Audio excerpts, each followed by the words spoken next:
On Vijay Diwas, we remember the brave soldiers whose courage and sacrifice ensured India had a historic victory in 1971. Their steadfast resolve and selfless service protected our nation and is a moment of pride in our history. This day stands as a result to their valor and a reminder of their unmatched spirit. Their heroism continues to inspire generations of Indians. শুধু দর্শক,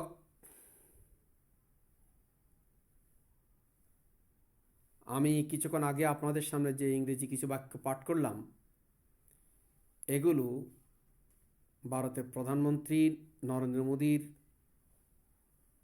আজকে 16 December উপলক্ষে দেওয়া তার post থেকে নেওয়া হয়েছে। সেখানে তিনি 16 ডিসেম্বরের বিজয়টা তাদের বিজয় হিসেবে দাবি করছেন। তিনি সেখানে বলছেন যে বিজয়টা তাদের, সেখানে তাদের সৈন্যদের স্মরণ করে তিনি বানিয়ে দিয়েছেন। 71 সালে তাদের কিছু সৈন্য হতাহত হয়েছে, সেগুলি স্মরণ করেছেন। তাদের নিঃস্বার্থ সেবা তাদের জাতিকে রক্ষা করেছে, বীরত্ব সিলেটের কথা স্মরণ করছেন। এখনও সেই বিজয় তাদেরকে চেতনা দিচ্ছে, অনুপ্রাণিত করছে, এগুলি বলছেন। তো আমাদের কথা হলো, এই যে 71 সালের 16 ডিসেম্বরের যে বিজয়টি, এই বিজয়টি কি ভারতের একা কি ভারতটি অর্জন করছে? 71 সালের যুদ্ধটি হয়েছিল মূলত ত্রিপক্ষীয় যুদ্ধ। এক পক্ষে পাকিস্তান, অপর পক্ষে বাংলাদেশ, আরেক পক্ষ ইন্ডিয়া। সেদিন বাংলাদেশ এবং পাকিস্তানের মধ্যে যুদ্ধ হয়েছে, আবার পাকিস্তান ভারতের মধ্যে যুদ্ধ হয়েছে। বাংলাদেশ এবং পাকিস্তানের যুদ্ধটাই মূলত মুখ্য যুদ্ধ ছিল, প্রধান যুদ্ধ ছিল। বাংলাদেশ এবং পাকিস্তানের মধ্যে 265 দিন যুদ্ধ স্থায়ী হয়েছিল। ভারতের সাথে পাকিস্তানের যুদ্ধটি হয়েছিল মাত্র 13 দিন। এই 13 দিন যুদ্ধের আগে বাংলাদেশের মুক্তিযোদ্ধারা 71 সালে ভারত যে বিজয় দাবি করছে এখন, এই ভারতের বিজয়টাকে ত্বরান্বিত করার জন্য বাংলাদেশের মুক্তিযোদ্ধারা অত্যন্ত গৌরবান্বিত গুরুত্বপূর্ণ ভূমিকা পালন করেছিলেন। বাংলাদেশের মুক্তিযোদ্ধারা, বাংলাদেশের জনগণ সেদিন 71 সালে ভারতের যে বিজয় ভারত দাবি করছে, সে বিজয়ের জন্য গ্রাউন্ড তৈরি করে দিয়েছিলেন, প্রেক্ষিত তৈরি করে দিয়েছিলেন। যুদ্ধে ভারত একেবারে শেষের দিকে এসে জয়েন করে, যখন আমাদের বিজয় আসন্ন। সেই বিজয়টি অত্যন্ত পরিকল্পিতভাবে, অন্যায়ভাবে বাংলাদেশের মানুষের এই বিজয়টি ভারত হাইজ্যাক করে নিয়েছে। বিজয়ের সময় 16 ডিসেম্বরের যে আত্মসমর্পণের মুহূর্ত, আমাদের মুক্তিবাহিনীর সর্বাধিনায়ক জেনারেল ওসমানীকে থাকতে দেওয়া হয়নি। জেনারেল অরোরার কাছে পাকিস্তানের পূর্বাঞ্চলীয় কমান্ডের প্রধান জেনারেল নিয়াজিকে সারেন্ডার করতে হয়েছিল। কিন্তু কথা ছিল বাংলাদেশের মুক্তিবাহিনীর কমান্ডের কাছে পাকিস্তান বাহিনী আত্মসমর্পণ, কিন্তু সেটি দেওয়া হয়নি। এখন তারা দাবি করছেন যে সেই বিজয়টি তাদের হয়েছে। তো এখানে প্রাসঙ্গিকভাবে একটি কথা আমি নরেন্দ্র মোদীর পোস্ট থেকে প্রসঙ্গ করে বলতে চাই। নরেন্দ্র মোদীর পোস্টে বাংলাদেশ নামক কোনো শব্দ নেই। নরেন্দ্র মোদী যে পোস্টে দিয়েছেন সেখানে বাংলাদেশ নামে কোনো শব্দ উচ্চারণ করেননি তিনি। 71 সালের 16 ডিসেম্বরের বিজয়ের মাধ্যমে পৃথিবীর মানচিত্রে স্বাধীন সার্বভৌম বাংলাদেশ নামক যে রাষ্ট্রটি প্রতিষ্ঠিত হয়েছে, আজ নরেন্দ্র মোদীর পোস্টে আমরা দেখতে পেলাম যে সেখানে বাংলাদেশ রাষ্ট্রটিকে স্মরণ করা হয়নি, নামটি পর্যন্ত মুখে নেওয়া হয়নি। এবং বাংলাদেশের মুক্তিযোদ্ধাদের কথা উল্লেখ নেই।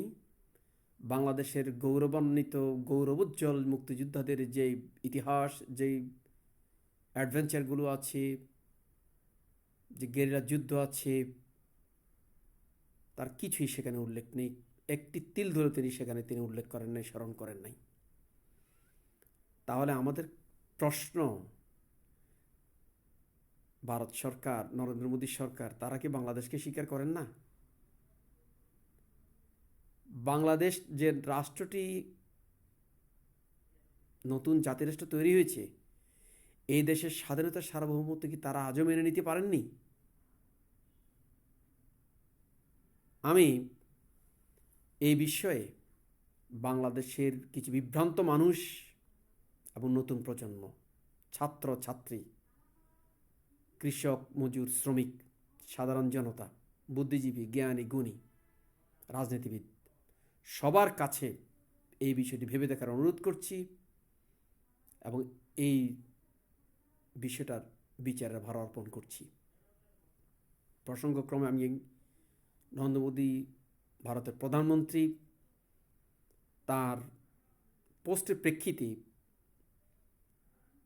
কিছু প্রশ্ন রাখতে চাই। তিনি যেহেতু তার পোস্টে বাংলাদেশকে স্মরণ করেননি, বাংলাদেশের নাম উচ্চারণ করেননি, ৭১ সালের যুদ্ধে পাকিস্তানের সাথে ভারতের বাংলাদেশে যে যুদ্ধ হয়েছে, ত্রিপক্ষীয় যুদ্ধ, সেই যুদ্ধে ভারত জয়লাভ করেছে বলছে, বাংলাদেশ এখানে যে অবদান রেখেছে তিনি সেটা উল্লেখ করেননি। তো যেহেতু তিনি এটা স্মরণ করেন নাই, বাংলাদেশকে উল্লেখ করেন নাই, আমি প্রশ্ন রাখছি যে তাহলে বাংলাদেশে তারা দূতাবাস কী জন্য খুলেছেন? ঢাকায় দূতাবাস খুলেছেন, চট্টগ্রামে সাব হাই কমিশন অফিস খুলেছেন, রাজশাহীতে আছে তাদের অফিস, সারা বাংলাদেশে এত ভিসা অফিস কী জন্য খুলেছেন? তাহলে এই প্রশ্নটি আমি রাখলাম। এই প্রশ্নটির জবাব আশা করি ভারত সরকার দেবেন, দেওয়া উচিত। বাংলাদেশের জনগণ এখন আর আগের মতো এত বোকা নয়। বাংলাদেশের নতুন প্রজন্ম, বাংলাদেশের মানুষ এখন বুঝতে পারছে ভারত বাংলাদেশের সাথে কী আচরণ করছে। এরকম একটা পোস্ট দিলেন বিজয় দিবসের, বাংলাদেশের নামটি তিনি মুখে আনলেন না, উচ্চারণ করলেন না। কত বড় বেদনাদায়ক! এটি বাংলাদেশের জন্য চরম অপমান, চরম একটি কষ্টের বিষয় ছাড়া আর কিছুই হতে পারে না। আমি আমার কথা এই পর্যন্ত বলেই আমি আমার কথা শেষ করলাম। আল্লাহ হাফেজ।